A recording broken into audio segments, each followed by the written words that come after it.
আসসালামু আলাইকুম আপুরা, কেমন আছো সবাই? আলহামদুলিল্লাহ ভালো আছি আমি। আজকে ম্যাক্সির গলার একটা রুলস শেয়ার করব। চেষ্টা করছি আমার আপুদের জন্য প্রত্যেক দিনই নিত্য নতুন কিছু রুলস শেয়ার করার জন্য। আচ্ছা, ম্যাক্সির গলা, সাধারণ ম্যাক্সির গলাই বলি। হ্যাঁ, আমি জানি না তোমার বডি সাইজ কত, তুমি কতটুকু পড়তে পছন্দ করো বা কিছু, আমি কিছুই জানি না। আচ্ছা, জানার দরকার নেই, আমার বেসিক বুঝলে তুমি নিজে নিজেই তোমারটা মেজারমেন্ট করতে পারবে।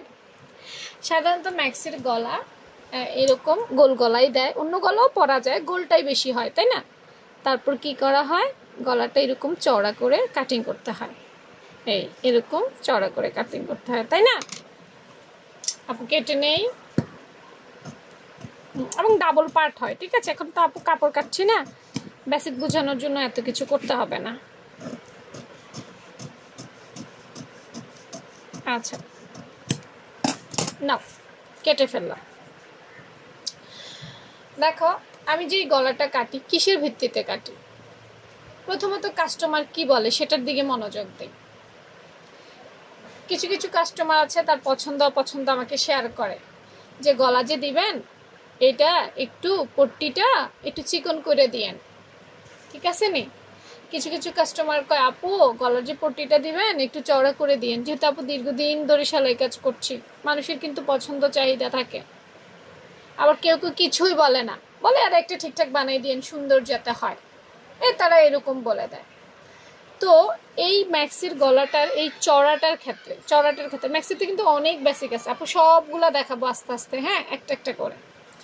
তো দেখো, যারা আমাকে বলে যে ম্যাক্সির গলাটা একটু চিকন করে দিয়েন, তাদের জন্য আপু 2 ইঞ্চি দেই, ঠিক আছে নি? তো এখানে কিছু সেলাই করার পর এটা চিকন হয়ে যায়।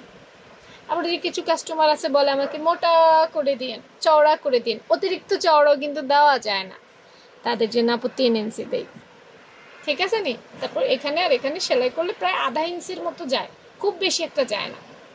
আবার কিছু কাস্টমার আমি যে বলে কিছুই বলে না, যে সুন্দর করে বানাই দিলেই হবে, তাদের জন্য আপু 2.5 ইঞ্চি নেই। বুঝতে পেরেছ? তো এই 3টা মাপ দিয়েই কিন্তু আমি কাজ করছি। আর কাস্টমার যদি কোনো ম্যাক্সি দিয়ে দেয় তাহলে সেটা থেকে মাপ নিয়ে নিই, সেটাতে কতটুকু আছে মেপে নিলেই তো বের হয়ে যায়। তো তোমরা ম্যাক্সির অন্য কোনো বেসিক জানতে চাও কিনা অবশ্যই রুমা আপুকে জানাইও, কারণ চেষ্টা করবো ছোট ছোট ভিডিও দিয়ে তোমাদেরকে হেল্প করা। আর যারা এখনো রুমা আপুর পেজ ফলো দাও নাই কিন্তু নিয়মিত ভিডিও দেখছো, তারা কিন্তু ফলো দিতে হবে, কমেন্ট করতে হবে, না হলে নেক্সট ভিডিও তোমাদের কাছে পৌঁছাবে না।